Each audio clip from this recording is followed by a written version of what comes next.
The following is a KPB Media Works production.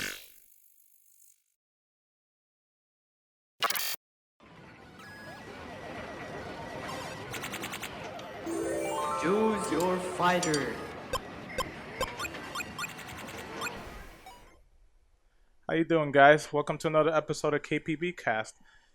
This is not a normal episode where we're not going to be talking much about FGC, but we are going to be talking about gaming, though. And who we have here today are three guests that they come from. What's the name of your group, Leilani? I'm sorry. It's okay. So overall, the organization that we work for is called the New York Council on Problem Gambling. I represent the Mid-Hudson region, so we are called the Mid-Hudson Problem Gambling Resource Center. And my colleagues, they come from New York City. One actually comes from Staten Island, and Venus stems from the Bronx, and they represent the New York City Problem Gambling Resource Center. There you go, guys. If anybody's from the Bronx, she gave you the X. Sure did. That is some love right Lean there. back with it. Lean back. Lean back. Well, you guys yourself have said, I know a lot of people will take it wrong that, well, why are they here? They don't really have much to do with the FGC or gaming. But you, Leilani, you have been to events. You've been there with your husband. I don't know if Ashley or Venus have ever been to any offline esports. No, you haven't? No. But I'm sure you know, you get the gist of everything that's going on. And I'm sure Leilani has shared some of the stories that, you know, when she's gone there. And listen, I was in it for a while, excuse me. I got out of it for, I want to say, maybe 3 to 4 years. And I recently have been back. I've always kept up with it. But, you know, gambling, which is, again, the topic we're having today. Gambling, as we all know, is a problem. It could be a problem depending on who you ask. I mean, Lei, what are some of your experiences at FGC events when it comes to gambling, where maybe you have seen some money being tossed under the table during some of these matches? Because that does happen. You know, it is competition, and you know, we've had a few guests here before, specifically Josh 360. He was a gamer out of Chinatown Fair, which is one of the biggest arcades that New York City had, and he admitted it's like, yeah, there were times where he would see maybe $100 money matches or just money just being tossed under the table. But what are your experiences with it? From what I've seen, you know, again, being at these events with my husband and with you guys with KPB, I've seen money matches, definitely. I've never really seen, like, outside of money matches, I don't know what else goes on. I've heard of money matches happening in front of everybody. I've heard of money matches happening on the side in, like, private rooms where I'm not privy to that. But I've seen people lose, and it's not pretty, you know. And it's difficult with money matches because you're betting, and just like in a casino, you're or on at a oh, now I'm losing my words. You're a convention at a center. slot machine. No, at a slot machine. Like, you're at a slot machine or you're at a casino. Sometimes you're betting on somebody else and you don't know if that person, or even a racetrack, you're betting on something else and you don't know if that person's going to win. So the person in gaming, the person who's playing the game, may or may not know that somebody else placed a bid on their behalf. And if that person loses, now the person who placed the bet is pissed off at the person who was playing. It's a backer. And holds animosity towards that person who just lost. And then it can become I don't want to say violent, but there can be some aggression that comes about it. So it's interesting altogether. And I just want to clarify something, at least in what we do. A money match is an arrangement between two players. Maybe they have backers, maybe they don't. Maybe they're betting money themselves that they don't have. It's competition. You know, gamers, just like, you know, basketball players, they love their competition. And the money match is like, you know what, let's get away from the tournament. Let's go back to the room. Let's have a first to 10 to really see who the best is. You know, I'm sure we've all heard of that. This is not something that's strange to nobody that's followed any form of competition. Right. But when it comes to gamers, and again, how is it? Because the people who go to FGC events, by all means, the overwhelming majority of them are between the ages, I want to say maybe 23 to 35. That, but gamers themselves, I mean, how do I put this while being very, very nice? By all means, a lot of them are ridiculously immature. I mean, you laugh, but you know it's true. A lot of them are immature. No, I understand what you're saying, but I laugh based upon how you said it. But while there's truth, there are people who are mature within the gaming world. So I don't want to. But since we are talking about people just gambling, I mean, people who gamble recklessly. But I don't think that's a mature versus immature thing. And if Ashley, if Venus, if you have anything to say about that, I don't think maturity in terms of gambling or having a problem with that. Well, not in the terms of gambling. It's just, again, I'm trying to figure out how to say this very nicely without getting nobody angry at me. I mean, how do I put it? It's gamers, when you go to these events, the majority of them are immature. It is a weekend getaway for a lot of them. That's what a lot of FGC events are. Whether some people don't want to admit it or not, it is a weekend getaway. And you do see some very immature things happening at these places. I'm sure you ladies have known about the most recent things that have come out. That's not even immaturity. That's just irresponsibility, excuse me. But I guess what I'm trying to correlate is the immaturity with not knowing. It's like, well, I'm just giving up $1. I'm giving up $5 in the gambling, and the little gambling thing. Where it's like, it's only $5, which then escalates to 20 to 30, and as you could imagine, it just gets completely out of hand. But again, it's. Are you saying? Would you say that? Go ahead. I was go going to ahead, say, Venus. just in my research with gamers, a lot of them they stay in a room, they're sheltered. So they may lack social skills that an average person might have that have a social of friends. They go out, they go to the movies. I mean, now it's COVID, but I think like I've seen it with my research that, a lot of gamers, they stay isolated, or they have issues with, not all, but some. I don't want to put everybody in a box. They stay to themselves, and they feel comfortable because a lot of times they feel like they can't socially express themselves how they want to. Some of them are being bullied. So would you say that plays a part of what you're seeing? Yes, that's a better way of putting it, what I was trying to figure out. But like you said, you've done your research. How about this for you, Ashley? Do you think it's more of peer pressure? Considering that, yes, we are adults by the age standard. It's 21, you're an adult, but would you say that part of gambling is peer pressure, especially in this group? In terms of gamers? Gamers, the group of gamers. That it is. It's hard to say whether or not it is peer pressure without knowing the individual dynamics. But what I will say is that gambling is definitely a social norm, and definitely among the young adult age group, like the 23 to 35 age range that you discussed.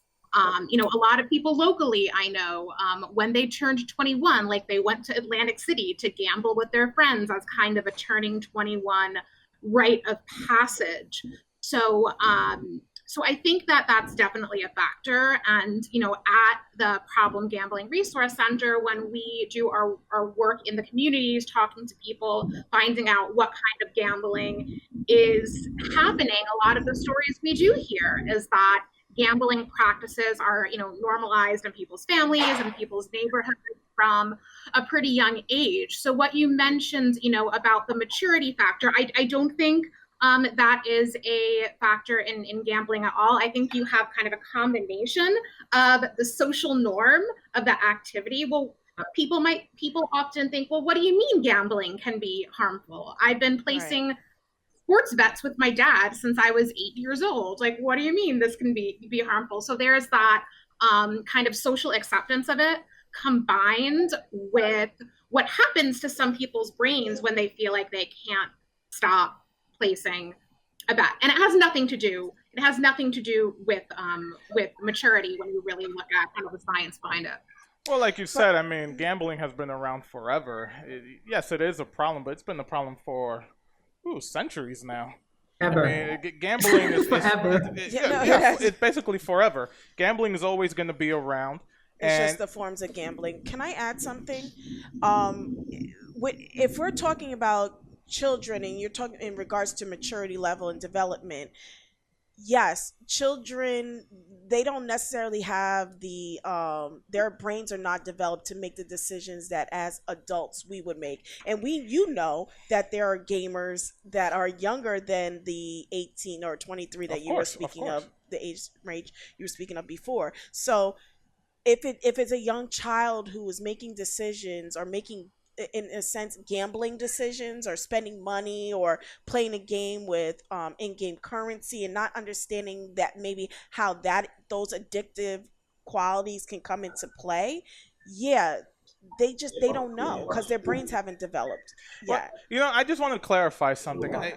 I will say this. The way I was trying to explain immaturity is when you go to an FGC event or any gaming event in general, any esports event, it's almost like you're going over there and you're going within this bubble. A bubble where, listen, everybody there is doing what I love.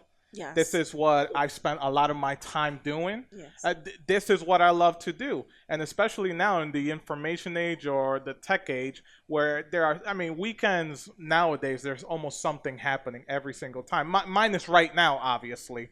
But I guess I was looking at it as like, okay, let me just go within this bubble where people only think one way. And I guess the immaturity, what I was trying to explain is, again, a lot of people within the FGC, when I was in it, it's immaturity in the sense that, well, again, I'm within this bubble. I'm with my friends. I could be a goofball. I could bet whatever money I want without thinking of the repercussions outside of that bubble. Okay. That's what I meant to say. Okay. Was that a better explanation of what I was trying to say? Yeah, I would think so. Yes. Because sometimes we go into things because, maybe we'll consider that like a person who's a social gambler. They go in that saying that I'm going to just have fun. I have a certain amount of money. I'm out with my friends. This is a weekend just for me. And I'm going to spend a certain amount of money. And that's it. Now, when it comes down to... somebody put down their mic. Yeah, we're getting a little bit of feedback there. Thank you. So when it comes down to, when it turns into a problem is when they have let go of any notion of, okay, that is my set amount that I'm spending, or they just keep placing bets because then they just want to keep winning, and they have no saturation point. So that's where it can become a problem. And I've seen it, and I've heard of it more, and I've possibly seen it a few times where somebody has gone too far. Well, yeah, I've heard stories from, some other people where, it's the biggest, closest events we have here is Stanford, East Coast Throwdown, and then, of course, the big events which you've been to a lot in Philadelphia. Now, for us in New York, that's a 3-hour drive, mega bus drive, 2-hour car drive, whatever it is. But I have heard of stories of people who literally just go down there and waste all their money without thinking, oh my God, how am I going to get back? Maybe one of my friends will spot me money, but it just looks bad. But that's just taking a gamble on spend. That's not, well, okay. So if we're going back to how we define at our job, how we define gambling is risking something of value at a chance of reward. Mm-hmm. And we always know that when it comes down to value, it can mean a plethora of things. It can mean actual money. It can mean your time. It can mean something you possess, something that you consider. It could be your car, it could be jewelry, whatever, and people are willing to risk it at gaining something of a reward. So if a person is literally willing to risk everything, all that they have in that weekend just to go to just to have fun, that's a different type of gamble outside of the gambling that we speak about. Okay. All right. So, and while yes, it's under the kind of under the umbrella, because I mean I've been in places and spoken to a lot of people, and they were like, "Well, shoot, my education is a gamble." I sat there and spent thousands of dollars, paying for education, and did I ever see a return in that? Or they, and the funniest one is like, well, my marriage is a gamble. So it's those are definitely different types of gambles. But when it comes to us, we're really talking about like casino betting. We're talking about lotteries. We're talking about gaming in a sense of spending more money to place a bet, or even being a spectator and placing a bet, and how those repercussions can come down the line if you're not careful. Okay. All right. Well, let's start. Ashley had mentioned something earlier, and I actually want to kind of start from there. Thank Go you. ahead. I'm sorry. That's okay. Well, Ashley, you mentioned that sometimes this kind of gambling, the one that your groups deal with, or by all means all groups, but you said that it may be nurtured from a young age because, oh my God, my dad, like, what's the problem? I bet $1 game with my dad in Tetris, or or any other kind of video game. So what's the perfect? It's do the parents not know, or again, do they think it's just a joke? It's like, yeah, you know what? I'm teaching my kid how to bet $1. I mean, do you guys experience a lot of people within your group where it's like this started from when they were young? So when the people looking for help for gambling reach out to us to talk about their problem for the first time, we don't necessarily get that deep with them in terms of their whole story, and where the gambling problem originated. We're kind of the entry point for them, and then their past and their history of gambling is something that they then discuss with the therapist. The therapist will probably go into that and ask them those questions. So I can't really speak to that on behalf of the people who contact us for help, because once they're in therapy, that information is confidential. But what I can say from a research perspective is that there was a study that was done back in 2000 that looked at a bunch of different possible what they called risk factors for problem gambling when people get older. And that study showed that the most common risk factor for developing problems later in life was lack of parental objection to gambling. And parents don't want their kids, they don't want their kids growing up, having the problems associated with problem gambling. So based on that research, and based on the interviews we do with people in the community, I don't think parents know how potentially harmful gambling can become unless they knew somebody themselves who had a problem gambling, or they themselves had a problem gambling. It's not really something that's mentioned, and this is part of what we're trying to change too, to get problem gambling talked more about in the public health discourse, because now there's, especially since the opioid crisis, a lot of effort to get information out about the harm of alcohol and drug addiction, not as much about problem gambling and the harm that can cause as well. So that's part of what we do, trying to get it introduced into the dialogue, because I do think if more parents knew how devastated it could become, and how more vulnerable youth are to getting kind of hooked on that process, I think parents totally would take a more proactive role in saying, hey, gambling can be dangerous too. Definitely. I agree. I do a lot of listening sessions, and we all educate our community. And the interesting thing is that parents will talk about drugs and alcohol, but gambling is a social norm. Each culture has their own origin of gambling, whether it's numbers, dice, lotto, different ethnicities, they have their own gambling story. And what's interesting to me is the young people would say, I would ask them, has your parents ever talked to you about gambling?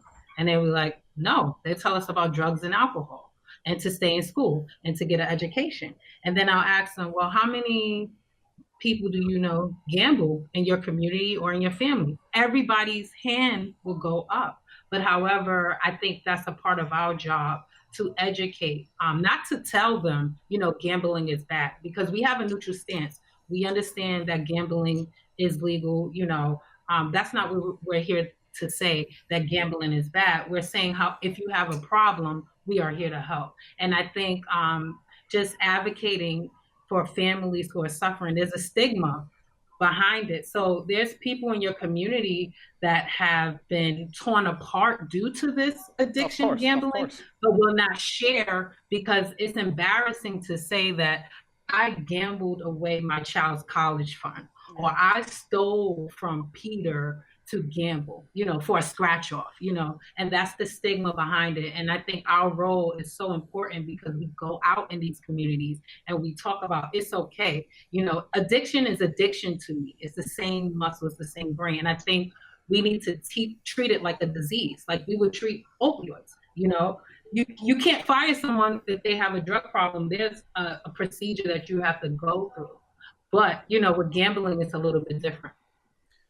Why is it that, like both Ashley and Venus just said, of course, gambling is part of the social norm. That is a thing. But, I mean, gambling, a lot of sports, long time ago, they basically got rid of that because, oh my God, somebody might throw a game or somebody might do this, somebody might do that. And now we saw it's come back, at least in New Jersey. We're in New York, which is where it's not legal, with DraftKings, with all this other stuff. I forget the name of the other one, where government sees that there is money to be made there. That's what it is. It's more money for them. It's money for the people who made DraftKings. It's all money for that. But why is it that, like I believe it was Ashley who mentioned it. Oh, you would ask a kid, and it's like, yeah, they talk to us about drugs, they talk to us about alcohol, but nobody really ever says anything about gambling. Is it just because to an adult telling a kid it is a social norm? So it's like, well, why do I have to tell them for? This is quote unquote not more dangerous than alcohol or drugs, but if you're an adult and you lose all your money to gambling, how it's funny when we did our training. Is like one of the first things that they told us was like, gambling is the hidden addiction.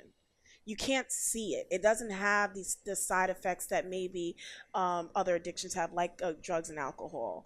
The withdrawal, even though one of the warning signs can be withdrawal, it just looks different. The warning signs are similar, but it just looks different for a person who has a gambling problem. So when it looks different and if it's not in your face, it's like if I don't see it, it's not there.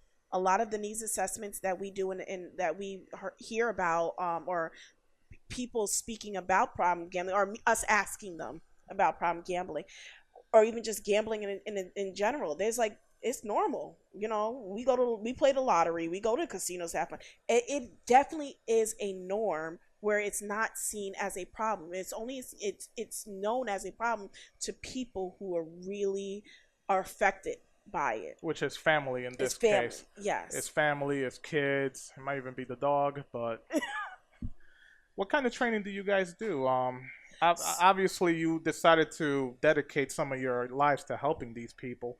Yes. And I'm sorry, when you decided to join your organization, like, what kind of training is it that you guys do? So we offer definitely our regular problem gambling 101. That is a standard for any person who's interested in learning about. I'm sorry, I apologize for cutting you off. I meant, what kind of training do you go through? Oh, do we go? Yeah, through? Do you, Ashley and Venus, go through? We're gonna get to the we're gonna get to the information session. I was like, so. Because, I mean, again, sorry to cut you off. No, you're fine. You guys have dedicated to helping people out.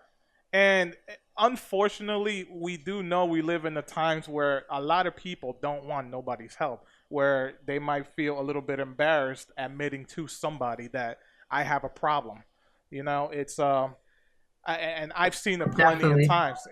Like even when my wife was giving birth, where we went up to Greenwich Hospital, they have a little bit of a ward over there where people go for problems, and I've seen people get into fights. It's like, well, wait a minute, Like, why are you telling me how to live my life? You know, like they don't seem to understand that you're there to help. Yeah. And these people, there is huge blowback. It's like, no, leave me alone. But again, what kind of training do you guys get? You know, basically knowing, hey, this is what I'm getting into. I want to help people. That's what I want to do. Mm-hmm. But again, what kind of training do you guys get to basically brace yourselves for what comes next? Well, my background personally is in a lot of community work. So I've dealt with people and pushbacks and in various different topics. So problem gambling wouldn't be any different. So I educationally wise, like college wise, I'm not in. My degree was in fashion merchandising, so it has nothing to do with any type of community or social work field. But my work experience is definitely in community work, and having a background from my previous job in prevention, community substance use prevention has allowed me to adjust to this position better. When it comes down to specifically problem gambling, a lot of the training came from the New York Council on Problem Gambling, them educating us on the different types of gambling, the warning signs, how to train, how to, I guess, and then just giving us articles, because technically problem gambling is like, it's a newer addiction compared to other addictions out there. So a lot of our studies is not slim to none, but they're still being developed. Of course. So we try to get as much education through research and studies that have already been established, and that's where we get our information. But the ladies could answer your question. Go ahead, lady. Ashley, like, explain your training when you first decided to join this group.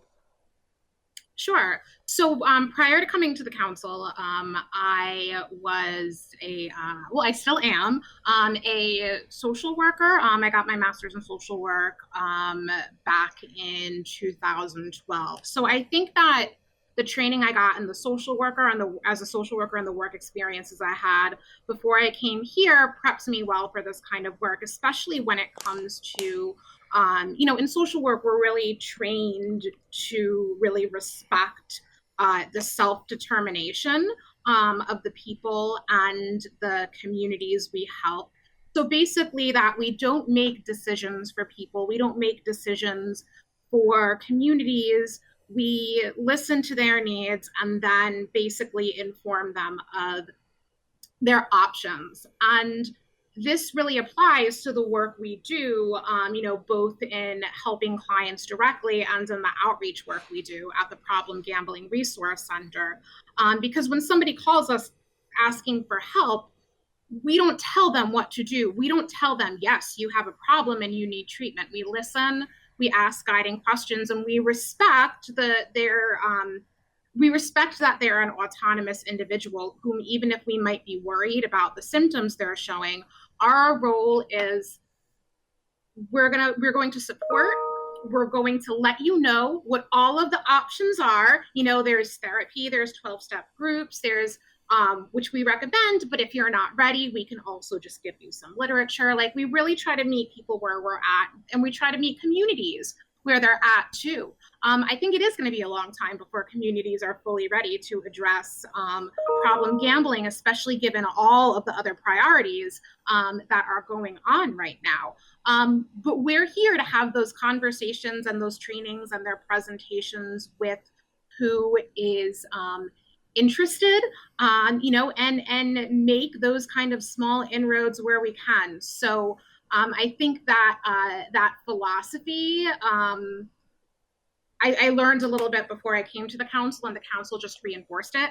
And then for, the hands-on trainings, like Leilani said, the council has done like extensive research on problem gambling and putting together trainings kind of before we came on board. So, where our training director kind of did like train the trainers with us for all of the trainings, like, so we were all basically trained to be trainers on all of this information, and then now we're bringing it out to the communities. And one important piece, and then I'll finish up because I know I've been talking for a while. One important piece of the trainings that I really want to drive home. The most important thing that I learned when I got the trainer for problem gambling, and this is probably the point I like drive home the hardest when I'm out in the community doing presentations, is that if you're thinking of gambling as an addiction, which it can be for some people, the most common comparison to addiction is alcohol or drugs, right? Like if you just heard the word addiction with nothing else attached, like that's what we think of first. So if you're comparing gambling addiction to something like drugs or alcohol, a really good comparison that's simple to understand is the risk is the drug and the money is the drug and the risk is the high.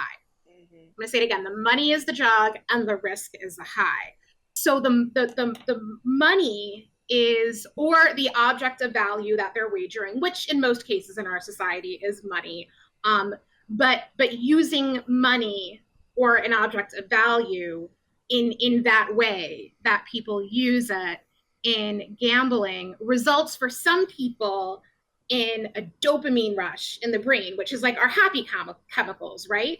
So for some, and some people biologically are more vulnerable to that than others. Not everybody who picks up a drink is going to become an alcoholic. Same thing with gambling.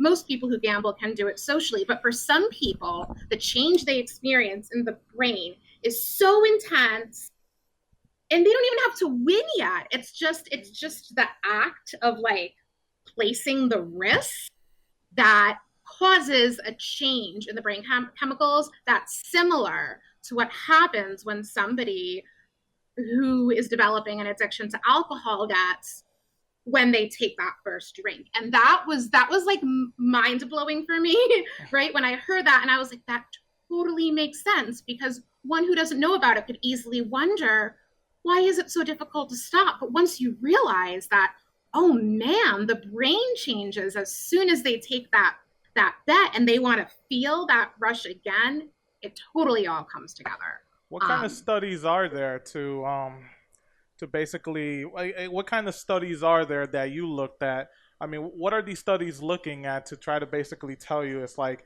this person, may become addicted? Is it social status? Is it family life? Is it a way of life? What kind of studies have you seen related to that, where there's plenty of studies for alcohol and drug addiction, and Leilani said that there's not much yet for gambling, but what kind of studies are you looking at specifically, if you can name some?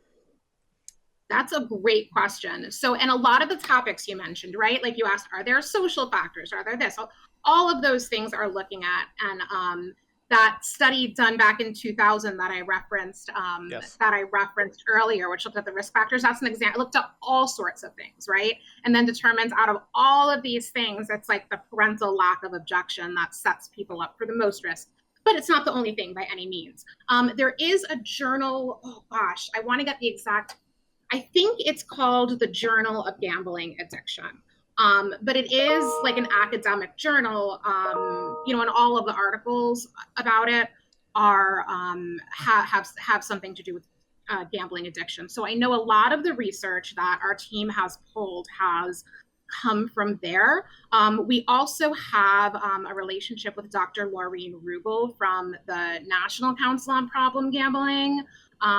What was her name? I didn't catch that. Dr. Rugel. Laureen Rugel. And she's like one of the leading national experts in gambling. And she actually, for a while, helped volunteer to supervise some of our clinicians.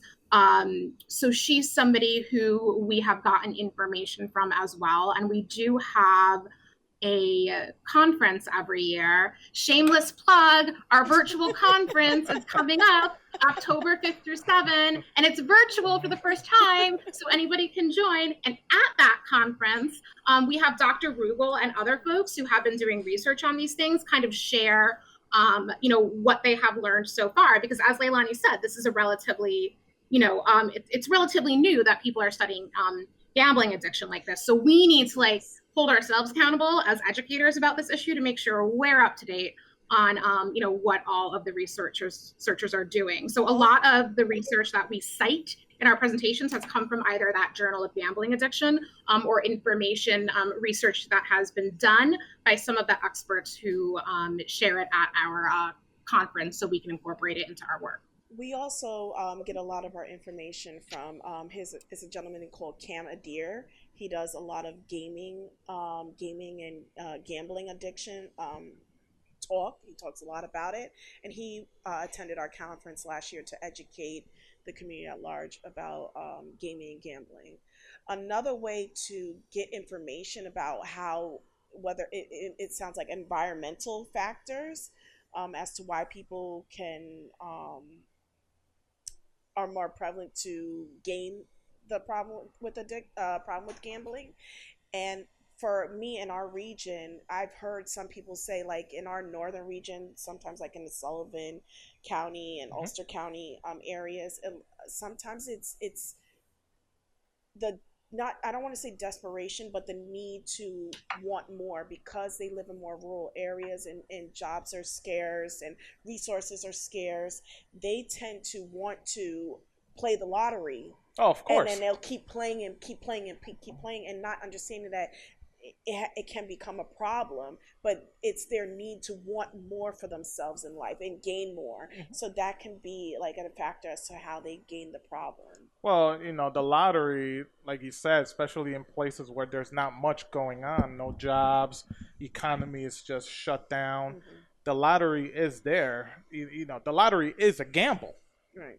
It's like you're giving up $1, it's like with the hopes of winning something. Yes. So, of course, in those kind of towns and those kind of counties where there's not much to do, not much to do, where things are just looking so bleak, let me go put $1. That turns into $2. Hey, listen, maybe now the Powerball now is at $189 or Right. $190, and the commercial itself says it. You could be the lucky one. Yes, you can be the lucky one. And even if we're going back to gaming, a lot of parents have said, even since COVID and being in quarantine, at first everybody was so not happy, but they were, oh, this is a good time to spend more time with family. We're going to eat together. We're going to do so many things together. And after that honeymoon phase went away, then everybody went into their corners. And if to keep their mind, if the child, for the parent to keep their child's mind busy, they said, go ahead and play. They've given them free access to play their video games. And not only that, go ahead, B. Just to add to that, it's like because school went remote. Yeah. So now I have a 9-year-old. He's on a screen more than average. So I love his school. They're now talking about ways, how can we engage the kids without being on the screen so much? Yes. And I think that's a beautiful conversation, because once you get addicted to the screen, it's like, even with him, I have to monitor his time with his video games. He's not allowed to play Fortnite because you're not 13. But there's people or parents who may not be able to monitor their child as much. Like I have one, so it's easy. I'm all in his face. I need to know what he's doing.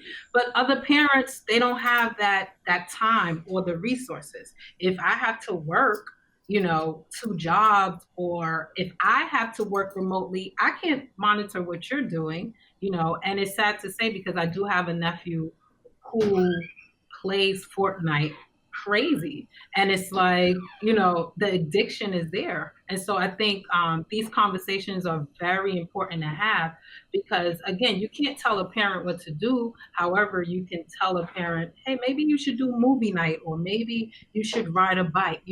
We have to give people alternatives. You can't just say, video game is bad, gaming is bad, da da da da da. How about you go hiking? In the city, in the Bronx, we can't go hiking as much. So what can we do, to make sure that you're not so addicted to screens? Because I really believe it starts with that screen and just me, zooming in. And like in my culture, parents bought video games to keep their kids safe. Like certain areas, you could not go outside. So it's like, I'm going to buy this Nintendo because at least I know you're home. But it's like, now we have to have a conversation about what's going on with the addiction. And now I was watching something and Fortnite gave out free V-Bucks. And I'm like, what are they doing? What are they doing? But a parent, like, because I'm in this field, I understand that. But a parent seeing that is like, thank God I don't have to put $20 on V-Bucks. And I'm like, no, that's dangerous, you know? Yeah. So I think we have to have these conversations. Well, you said it. Go out with your kids, ride a bike, go hiking, get them away from the screen. But in these times, how do they do it? Everybody's afraid to go out. I mean, I have to go to work, and Leilani kind of got mad at me because she's like, "Why'd you brought a mask here for?" Well, like I have something. Like, don't worry, I know you didn't have anything, but how do you help that out? You can't really go out. A lot of people are scared. But in all things, like, even if they can't go out, sometimes the parents are so concerned with their child's screen time that even themselves, they can't even see that they themselves are been spending a lot of time on this screen. And we also encourage parents to have conversations. Do you know what your child's playing? Do you know what that game means to them? Because again, we're not saying that gaming is bad. We're not saying anything like that. But we're just saying, do you know why that child may be playing a lot? Because it could be something important for them. It becomes an addiction. And or it can become it is an addiction for them. So, but you wouldn't know if you don't have that conversation. And a lot of people, sometimes people are not having that dialogue with their child. So if they can't go out, at least have that conversation so you can start that dialogue with them to figure out what are their likes, what are their dislikes, what can we possibly do other than this. Venus, I had asked Ashley and I asked Leilani. Let's ask you. Why did you decide to start doing this? Is it because is it natural for you to want to help people? What was your decision for wanting to join the group and dedicating your time to helping as much people as possible with their addictions? I was very intrigued with problem gambling because nobody was talking about it, and I have family members from Mississippi and Memphis who are heavily gamblers. And so to me, I just saw it as an opportunity to bring a resource to a community, my community in particular, who lacked resources. And so that's the reason why I chose it, because I definitely see the side effects of it. You know, like there's a lot of messages about gambling, like, oh, we could win, we could get out of poverty, but it's a lot of people who's really, really struggling. And I have family members who are really, really struggling, that were fiscally responsible, house paid for, and something tragic happens, you know, death, or they're being battered, and now they're not only living from paycheck to paycheck, but asking other family members for money. And it's like, you had a pension, you know. And so I empathize with people like that, and I understand that, you know, addiction is a disease, you know, whether it be food, whether it be shoes, you know, we all have vices, you know, to be honest, we all have vices, and we all can be addicted to something. And so I just have that empathy, you know, with that, and just trying to help people. Ashley, Venus mentioned that some communities do not have the resources. Why is that? Why is it that some communities don't have the resources to reach out to the community and try to help people out? Like, what is causing it to not basically be available as much as it should be? Oh, you hear me, Ashley? Is she there? Yes, I'm here. Your screen froze for a second. Oh, that's okay. I was pausing to reflect also, and I wasn't sure if you were talking to Venus or Nathan. But I think that that's a question that stretches far beyond problem gambling. You know, I think there's a lot of needs in a lot of communities, you know, that are under-resourced, and that can be a whole nother conversation. But keeping it focused on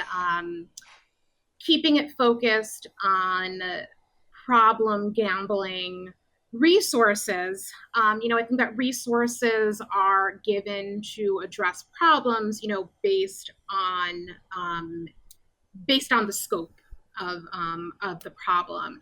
And, if you look at, for example, the percentage of people who, according to studies, have a problem gambling in New York State, it's about 5%. So roughly 1 out of 20 people, out of every 20, line up 20 people, right? Rows of 20 people. In every line, estimated one of them, will have a problem in their life due to gambling. And while that number is relatively low compared to things like alcohol abuse, for example, or compared to rates of certain mental illnesses, I think a lot of people don't realize that for every person that has an addiction, up to 11 other people are impacted. And we mentioned earlier, it's usually families, I would say spouses or domestic partners that share finances in particular, that are kind of hit the hardest by this. So I don't think people realize how much problem gambling affects the quality of life and wellness of people, kind of far beyond just the individual who has developed the addiction. I think there's like societal costs that come with it as well. And I think that we just aren't, we meaning not the council, but society in general, is just not like used to looking at it in a systemic way like that. I think there's still a lot of stigma in it, of people saying this is on the individual and the individual needs to get help, and why should we put public resources into it? Well, because of the scope of it, and because gambling is really accessible. There's opportunities to gamble everywhere. And as long as we have a society where like those opportunities are more vulnerable, systems of care like we're setting up at the PGRC should be accessible as well. But I think it is going to take a while to build, because I think people just aren't looking at gambling health from a public health lens. And that's what we're trying to change when we like go on shows like this and go out in communities to kind of like adjust that lens. And you also mentioned something. I mean, gambling is everywhere. I mean, people could gamble in cornhole, for the love of God.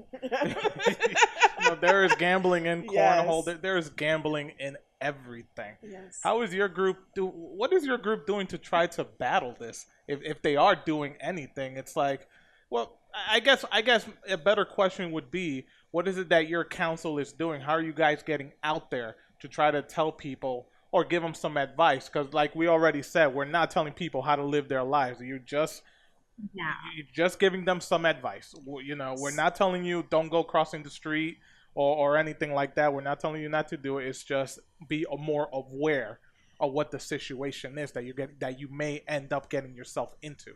So the New York Council on Problem Gambling, they developed these resource centers throughout New York State. So there's 7 resource centers. There's Western New York, there's Finger Lakes, Northeast, Central, Mid-Hudson, New York City, and Long Island. So within these resource centers, part of our job is to bring awareness. And that's through talking to you on podcasts, going downstairs and talking to the neighbor, reaching out to organizations and different agencies to educate them on problem gambling, or to see how can we help the community and educate the community on problem gambling. That's what we do. That's one part of our job, is bringing awareness around it, so that if somebody has a issue or is affected by problem gambling, if somebody has a challenge with their addiction, or somebody's affected, like a family member, they can then call us. Each resource center has their own line, their own phone line that they can call in and receive services. We have clinicians on board that have been trained by in problem gambling, and they can get help. So part prevention, part bring awareness, part clinical side or treatment side, where they can be connected, not just to our clinicians, but there are several different organizations throughout New York State that also we can connect them to, if it's an addiction treatment center, if they need more intensive treatment, connect them to that. So that's why we're out here trying to learn or canvas the land, learn about the needs of the community so that we can better service them. Does the council, would they ever consider actually going out to an event? Again, we're talking about gaming here, specifically our own, which is video games. And conventions being as big as they are, like E3, I'm pretty sure is still around, PAX.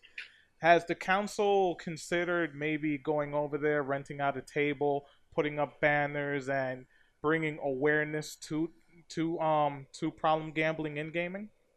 That's something that we can always go back to our council and discuss. I don't want to speak on behalf of them because then we always have to answer to somebody, and we within our council we always have these type. We always openly discuss different things, so we can bring that up to them. Venus, you say you have yourself a 9-year-old kid and he plays Fortnite, and No, he does not play on Fortnite. I thought you said he did. Distinct. No, my nephew. Oh, your nephew. That's not in her household. And I know Leilani said that's something that you would have to bring up to the council and answer to somebody. Hey, this is a suggestion. But you having a 9-year-old nephew who plays Fortnite, would you want the council to maybe attend a gaming convention and put a table there and bring awareness to it? Not just the kids, but also their parents. Would you want that? Would that help out? I think that's a good idea. I think it's like Leilani says, something that we definitely could talk about. I think just more importantly, I think just educating the parents, not telling them what to do, but giving them the information and having them decipher. I think that works better because people don't like to be told what to do.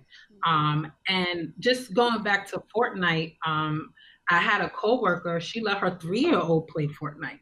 And so it's like, it's a sense of ignorance. I don't mean in a bad way. It's just, ignorance, just being not knowing, because I don't think parents will put their kids in danger.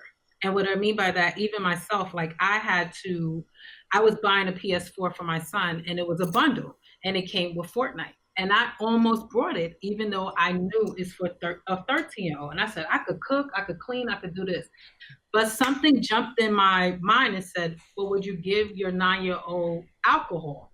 And I was like, no. So I'm not buying that. But again, I have the knowledge and I understand. And I think it's just more important for us to be a presence to the parents. So yes, I would think that would be a great idea, because not only are there parents that go to those conventions, there's older brothers, there's cousins, it's a whole village. So even though I might not allow my child to play Fortnite, when he goes to his cousin's house, I'm not there. He's going to do what he wants, what he's allowed to do with that adult. And so I think that will be a great idea just to educate the community as a whole.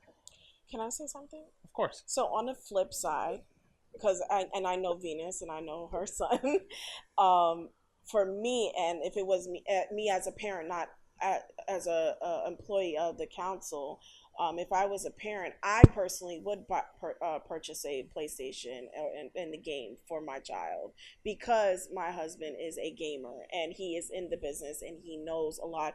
And for me, and this is only for me, I always speak for me, is that, because we have that knowledge around gaming, and I am previewed to what problem gambling looks like, I would educate my child along with, being in limit, because we also talk about in our gaming and gambling training is about limiting limiting the access of the games to the individual, in this instance, a child.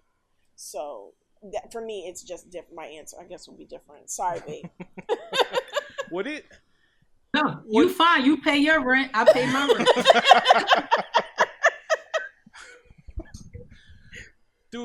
Do some parents not realize that they're feeding their kids' own addiction just because, well, my son is happy, he's playing Fortnite, and I have a friend, my friend is Alex, he works for GameStop, And he recently told me something where Fortnite, they actually gave out a pickaxe, which is basically an in-game object or item for the little characters. All you had to do was basically go to GameStop or any gaming store in general, and you had to either pre-order something or buy like some $20 add-on. And again, my friend Alex, he's there. He doesn't like Fortnite. He hates it. But the amount of lines for people, for parents taking, which he said clearly 13 or 15-year-olds in there and just buying up so much money. I believe he said his store alone made probably the most money they've ever made in a weekend. Wow. So our parents, is it because, that's what a parent wants? They want to see their kids happy, and yet they don't realize that, hey, maybe this is an addiction. Maybe this, my son, my daughter, I'm feeding their addiction, but I do it because I'm a parent and I want to be a loving parent. I don't want a kid, going on the floor crazy because, hey, my friend down the street, he has it. How come you couldn't get it to me? Is that a problem that you guys may encounter in this culture where it's like, again, I want to be a good parent. I want my kid to be happy. Do some parents not realize that they're feeding that addiction? What do you think, Ashley? I think it's complicated. I think that because of the effects that gaming and gambling has on certain people's brains, particularly young people, because young people's brains are they're like a car that has a fully functioning accelerator, but the brakes are a little wonky, right? So because our brains aren't fully developed until we're 25, right? So in that sense, yes, from a very technical standpoint, the parents are setting up their kids for some risk. And it is our job, to educate parents about that risk. But it's complicated to then work with them on what to do from there, because I think that Venus brought up a really good point earlier that there are, and Leilani too, when she was talking about, the more rural locations, is that not all families live in a place where there's these abundance of recreational activities to do outside of gaming, particularly now with COVID, but even before COVID, rural areas, higher crime areas, they're not like Venus said, maybe families are in a situation where it's not safe to go outside. So, yes, from a very technical standpoint, parents could be exposing their child to some risk by letting them gamble. At the same time, we do respect the autonomy of parents to kind of do as they wish from there. And basically, our job is to give them the information, and not try to judge or control them from there. Say, this is a behavior that's risky and this is why, and you have the right to make any parenting decisions that you want with this from there.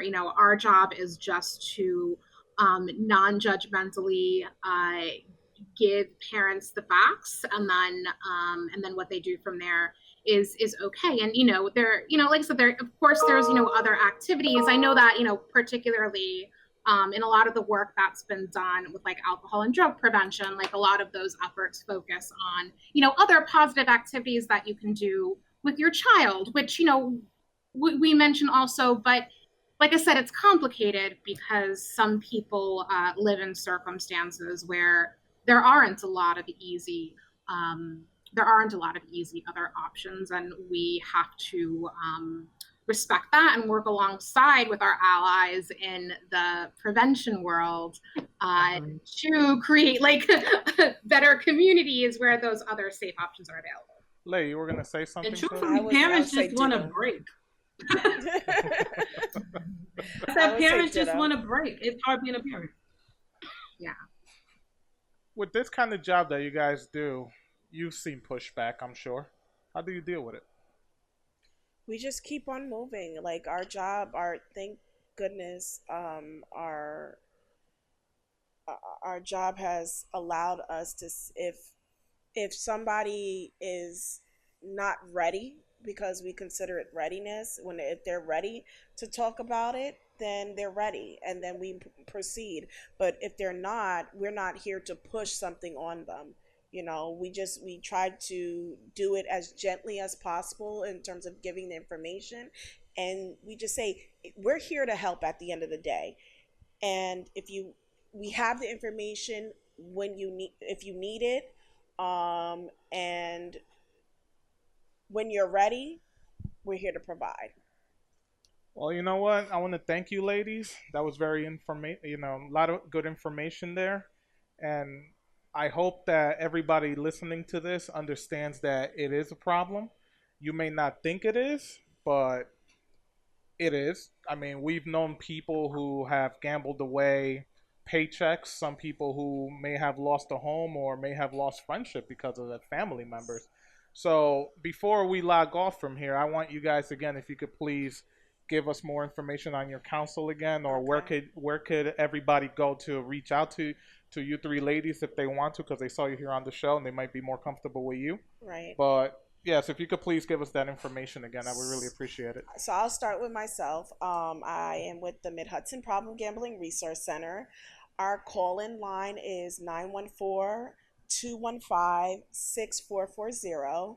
And if you wanted to get more information and resources about all the resource centers, you can contact us at nyproblemgamblinghelp.org. I believe that's it. Or nyproblemgambling. Yeah, nyproblemgamblinghelp.org.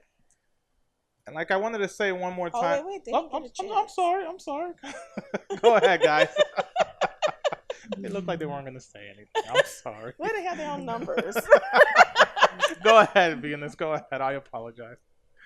No worries. Again, our hotline is the Bronx hotline. We work for New York City, but I'll just give you the Bronx hotline. X is in the building, okay? 929-222-9566. Again, that's 929-222-9566. Ashley? Cool.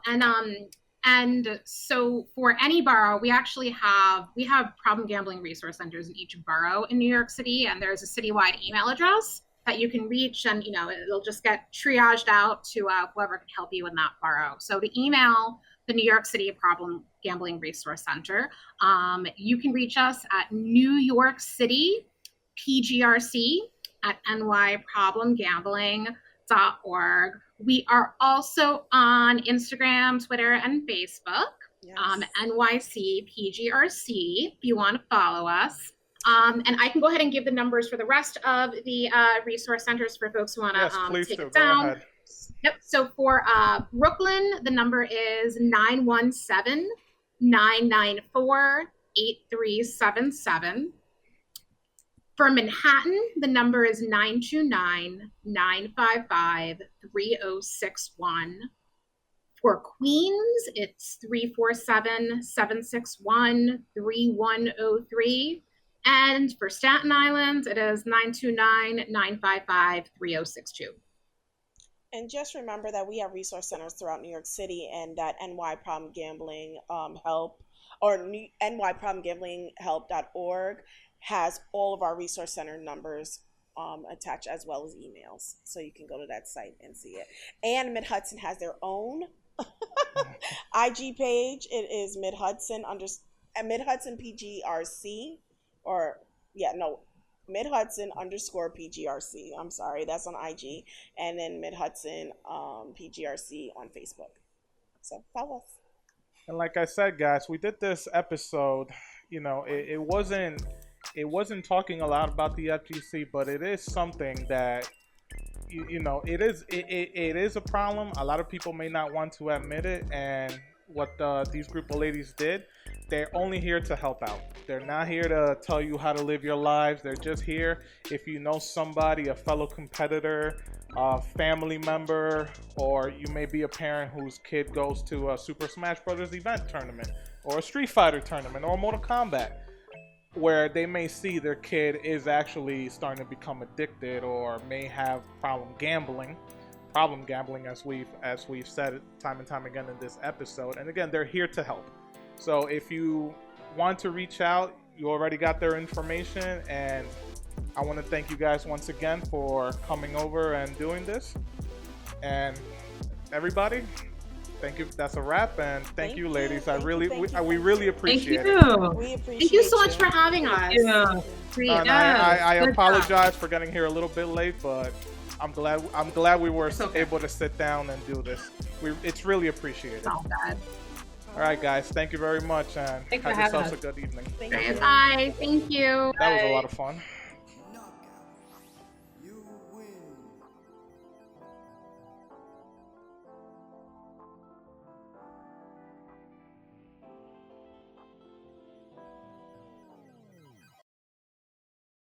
This has been a KPB Media Works production.